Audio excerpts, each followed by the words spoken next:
সমুদ্র বন্দর সমুদ্র অর্থাৎ চট্টগ্রাম, কক্সবাজার, মংলা এবং পায়রা সমুদ্র বন্দর সমুদ্রে ৩ নম্বর স্থানীয় সতর্ক সংকেত দেখাতে বলা হয়েছে। এবং এই যে বৃষ্টিপাতের কারণে আমরা ভারী বৃষ্টিপাতের আগামী ৭২ ঘন্টা একটা ভারী বৃষ্টিপাতের সতর্কবার্তা দিয়েছি।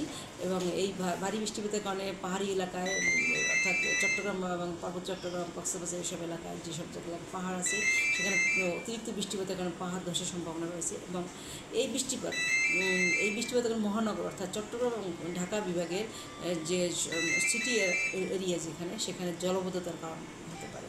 তো এইরকম বৃষ্টিপাত আগামী আরও ৪-৫ দিন থাকবে। এবং এরপরে এই বৃষ্টিপাতের কারণে আমাদের তাপমাত্রার কথা যদি বলি, তাপমাত্রা কিছুটা কমে আসতে পারে। তো এই ছিল আবহাওয়ার পূর্বাভাস। আমি শাহনাজ সুলতানা, আবহাওয়াবিদ। আচ্ছা, আজকে সর্বোচ্চ তাপমাত্রা রেকর্ড করা হয়েছে সিলেটে 35.8 এবং ঢাকাতে ছিল 30 ডিগ্রি সেলসিয়াস।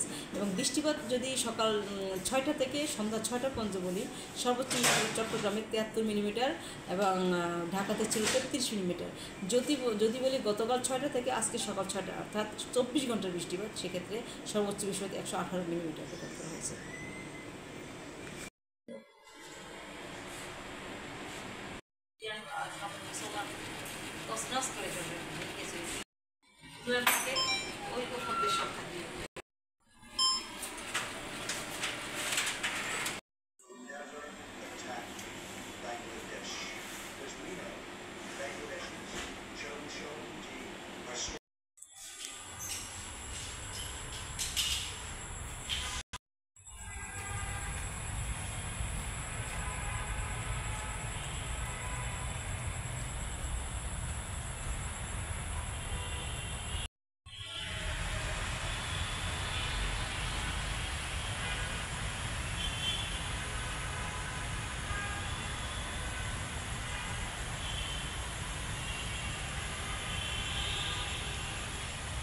আচ্ছা, ফুটেজ